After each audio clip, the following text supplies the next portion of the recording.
concept of views. What are views? Views are like a window to the table. You have a room, table. The view is the window. Views are database objects used to store select query. Views are used for easy reuse of a query. What is it? Views are used for easy reuse of a query. We design the query, we test the query, we pack the query using view. Assume you have one or more tables. You design a query for a particular customer requirement. For example, flight-wise reservations or product-wise sales, product-wise total sales. You have a query with you. Now it is using views.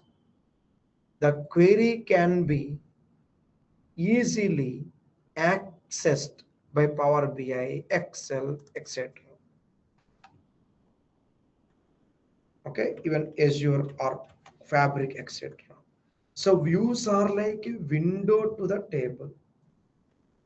Please see the steps carefully here, the implementation steps. What are the implementation steps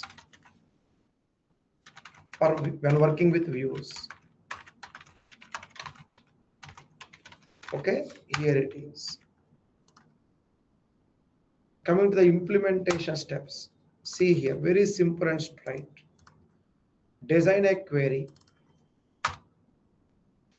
Step 2, store the query inside the view. Design a query and test it. Store the query. Then test the view. Query design, test. Store the query, test. Finally, call or execute the view. Okay, execute the view from other applications. Simply say call the view from other applications. Reporting or analytics, admin activities, etc. Anyone, everyone, mostly ETL reporting and analytics will be making use of the view. Nowadays, even in data science also, we have something called NLP, natural language processing, NLP tools like AI Copilot in Power BI.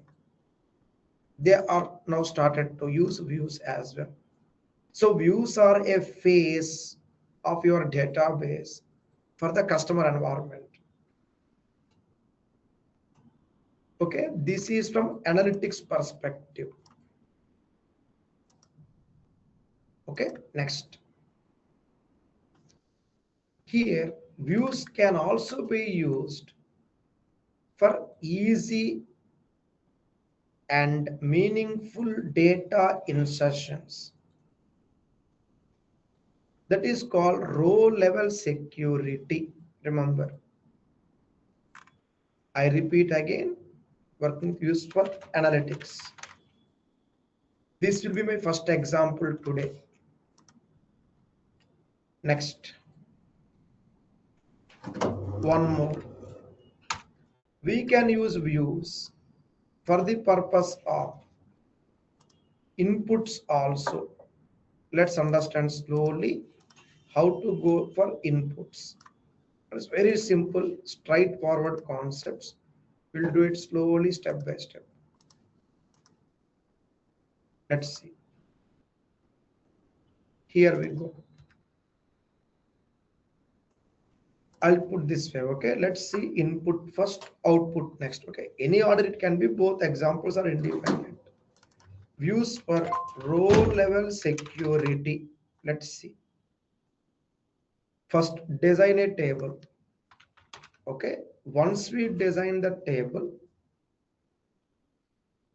next, what we do, simple and straight. For row level security, we call it RLS. What we do is design a view with conditions. It's very interesting, very new. Let's observe it carefully. With conditions. Next, From here, our next step, let's continue. Once we design a view, what we do? Insert data into the view. What happens? Verify this inserted data into the table. Let's understand carefully now. Let's see practically the real-time use of views. Number one, row level security. That's our first example today. Number two, easy data analytics. Okay, two important purpose we are going to learn. One is input, other one output. This diagram, input, output. So to input data into table, we can use views. To get the result from the tables, we can use views. Data engineers will use first example, left side. Data analysts will use a second example, right side. Observe carefully. Engineers left, data analysts right. Common friend view. Let's see with examples slowly. Let's take a university environment. Assume you belongs to computers department. You are a computers department staff member. I am a robotics department staff member or civil department staff member. So you have access to your data. I have access to my department data. Our dean, our HOD, they have access to all data. So at the end of the day, the table is one. See here, friends, on my screen, blue view have access to blue portion of the table. Green view have access to green portion of the table, right? So you access your department data. I access my department data. Our admin can access all data. That is what row level security mean. Let's understand straight with an example now. That's very simple and straight. Let's observe it carefully. I launched SSMS, SQL Server Management Studio.